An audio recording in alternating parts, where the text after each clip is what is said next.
Right ఇక breaking చూస్తున్నాం. జ్ఞానవాపి వివాదంలో ముస్లిం సంస్థలకు చుక్కెదురైంది. ఈ అంశంపై ఏఎస్ఐ సర్వేకు వ్యతిరేకంగా మసీదు వేసిన 5 పిటిషన్లను కోర్టు కొట్టివేసింది. దీంతో హైకోర్టు తీర్పుపై ముస్లిం సంస్థలు సుప్రీం కోర్టుకు వెళ్లే యోచనలున్నారు. ఉత్తరప్రదేశ్లోని వారణాసిలో ఉన్న జ్ఞానవాపి మసీదు కింద శివలింగం ఉందని పలు హిందూ సంఘాలు ఆరోపించాయి. దీంతో సుప్రీంకోర్టు అక్కడ సర్వే చేయాలని ఆర్కియాలజికల్ సర్వే ఆఫ్ ఇండియాను ఆదేశించిన విషయం తెలిసిందే. దీనికి సంబంధించి మరిన్ని అప్డేట్స్ మా ఇన్పుట్ ఎడిటర్ శ్రీకాంత్ అందిస్తారు.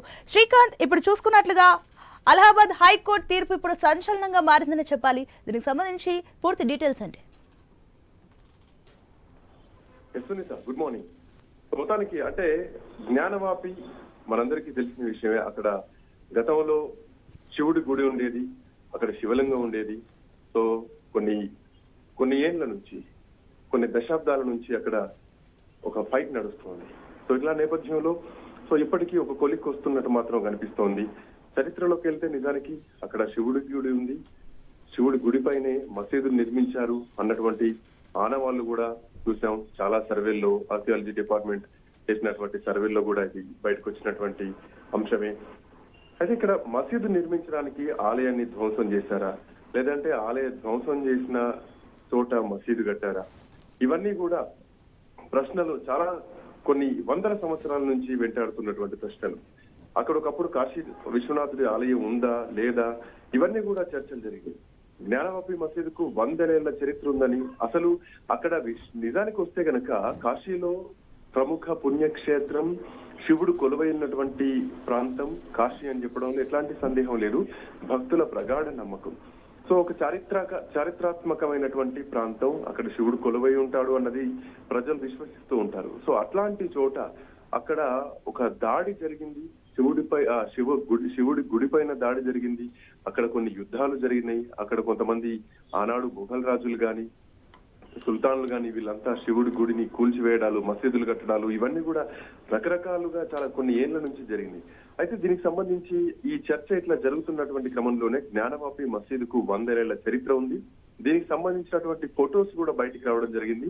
బ్రిటిష్ కాలంలో చూసుకుంటే గనక, అంటే 1834 ఆ టైంలో అంటే బ్రిటిష్ అధికారి ఒక అతను ఉండేది, జేమ్స్ ప్రిన్సెస్ అని. సో ఆయన ఆ మసీదును సందర్శించినప్పుడు, అంటే అప్పటికి మసీదు ఉంది, బట్ ఆ మసీదును చూసినప్పుడు దాన్ని గీశాడు. చూస్తూ గీసినటువంటి క్రమంలో అక్కడ హిందూ దేవాలయంలో ఉన్నటువంటి పిల్లర్స్ ఏవైతే ఉన్నాయో ఆ స్తంభాలను కూడా ఉన్నట్టు గీయడం జరిగింది. సో దీన్ని బట్టి అర్థం చేసుకోవాల్సింది ఏంటంటే, నిశ్చితంగా పరిశీలిస్తే అక్కడ హిందూ దేవాలయం గుడి ఉంది, ఆ గుడి పైన మసీదు నిర్మించారు అన్నది ప్రధానంగా బయటకు వచ్చినటువంటి అంశం. సో ఇట్లా చాలా మంది చరిత్రకారులు గాని, చాలా మంది ఆ రోజు గీసినటువంటి వాళ్ళు గాని అక్కడ గుడి కూల్చివేతకు సంబంధించి చెప్పడం జరిగింది.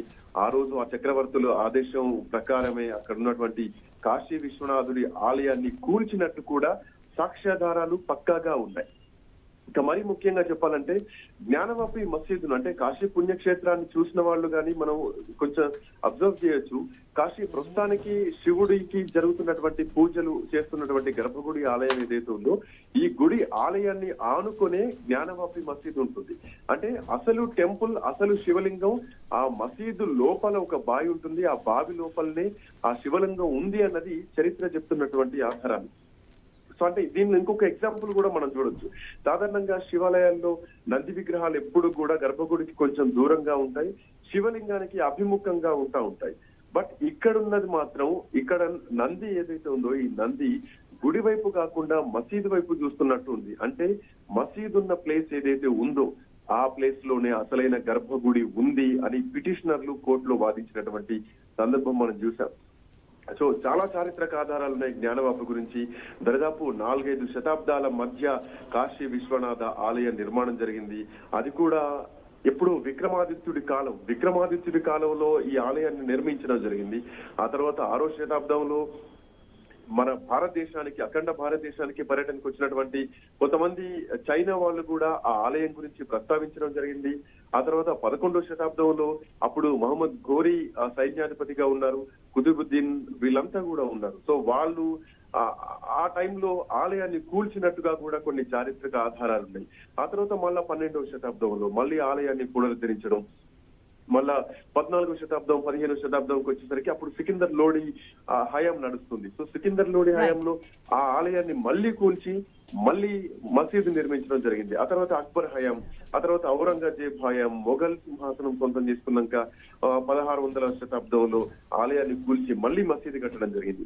అంటే ఆఖరి దండయాత్ర గుడిపైన ఎప్పుడు జరిగిందంటే ఔరంగజేబ్ హయాంలో ఆ దండయాత్ర జరిగింది. అక్కడ ఆ టైంలో అంటే ఆ దండయాత్ర జరుగుతున్నప్పుడు ఆ యుద్ధ వాతావరణం ఉన్నటువంటి టైంలో ఆ గుడిలో పనిచేస్తున్నటువంటి ఒక పూజారి, శివుడిని కొలుస్తున్నటువంటి ఒక పూజారి శివలింగంతో పాటు బావిలో దూకేశాడు ఆ అయ్యగారు అనేది ప్రధానంగా వినిపిస్తున్నటువంటి వాదన. దాంట్లో భాగంగా ఆ ఆలయం గర్భగుడి లోపల ఉన్నటువంటి బావిలో ఇప్పటికీ శివలింగం ఉంది, అదే అసలైన శివలింగం ఆ బావిలో ఉంది అన్నది ప్రధానంగా వినిపించింది. అయితే ఎందుకు మళ్ళీ కట్టలేకపోయారు అన్నది ప్రధానంగా ఇక్కడ చర్చ తీసుకుంటే గనక 1991లో పివి నరసింహారావు హయాం రావడం జరిగింది. సో దాంట్లో మరి ముఖ్యంగా ప్రార్థనా స్థలాల చట్టాన్ని తీసుకురావడం జరిగింది. దాని ప్రకారం 1947 ఆగస్టు 15 నాటికి దేశంలో ఉన్నటువంటి మసీదులు గాని ఆలయాలు గాని ఇతర ప్రార్థనా స్థలాలు ఏవైతే ఉన్నాయో అవన్నీ అట్లాగే ఉంచాలి అని చెప్పడం జరిగింది. అయితే దీంట్లో మరి బాబ్రీ మసీదును కూడా మనం పరిగణించవచ్చు. బాబ్రీ మసీద్ వివాదం అంతకు ముందు నుంచే ఉంది కాబట్టి సో అది ఈ చట్ట పరిధిలోకి రాదు. బట్ జ్ఞానవాపి వివాదం ఈ చట్ట పరిధిలోకి వస్తుంది. సో దీనికి ఫుల్ స్టాప్ పడే ఆలోచనలు ఎప్పుడు పడతాయన్నది ప్రధానంగా వినిపిస్తున్నటువంటి ప్రశ్న. సో ముస్లిం సంఘాలు కూడా జ్ఞానవాపి కోసం ఆ మసీదు మాదే అంటూ కూడా వాదిస్తున్నాయి.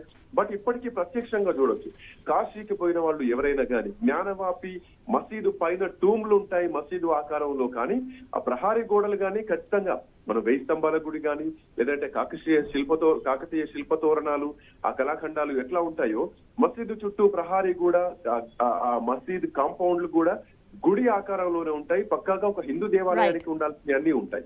సో దీని ప్రకారం ఇప్పుడు జ్ఞానవాపి మసీద్ దీనిపైన దాఖలైనటువంటి పిటిషన్ సంబంధించి ముస్లిం సంఘాలకు చుక్కెదురైంది.